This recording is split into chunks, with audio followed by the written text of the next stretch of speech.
নমস্কার বন্ধুরা, আমার একটি নতুন ভিডিওয়ে আপনাদের সকলকে স্বাগতম। দিনটা ছিল হোলির দিন 2025-এর। আমরা বেরিয়ে পড়েছিলাম নৈহাটির উদ্দেশ্যে বড় মাকে পুজো দেওয়ার জন্য। আমি গিয়েছিলাম আসলে চুঁচুড়ার দিক থেকে। ওখান থেকে আমরা লঞ্চ পার হয়ে গিয়েছিলাম নৈহাটি বড় মার যে ফেরিঘাট আছে সেখানে। সেই সময় নদীতে ভাটা চলছিল, তাই জলে সেরকম কোনো উত্তাল ছিল না।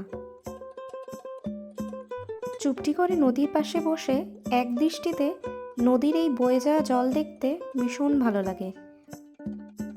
তো যাই হোক, আমি লঞ্চে উঠে এই ছোট ছোট নদীর দৃশ্যগুলো ক্যাপচার করছিলাম নিজের ফোনে, যাতে নিজের এই সুন্দর স্মৃতিতে সারা জীবন বজায় থাকে।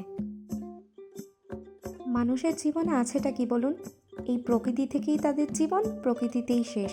তো এই সুন্দর প্রকৃতিকে সবসময় উপভোগ করবেন আর নিজেকে খুব ভালো রাখবেন। এই সুন্দর মনোরম দৃশ্য দেখতে দেখতে কিছুটা সময় লঞ্চে কাটিয়ে আমরা পৌঁছে গেছিলাম নৈহাটির ফেরিঘাটে। ফেরিঘাট থেকে মায়ের মন্দির যেতে ওই 5 মিনিট লাগে হাঁটা পথে।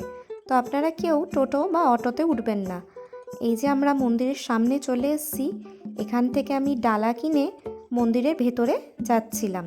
সকলে নিজের মনের ইচ্ছা জানিয়ে মায়ের কাছে এই চূর্ণিগুলো বেঁধে দিয়ে গেছে।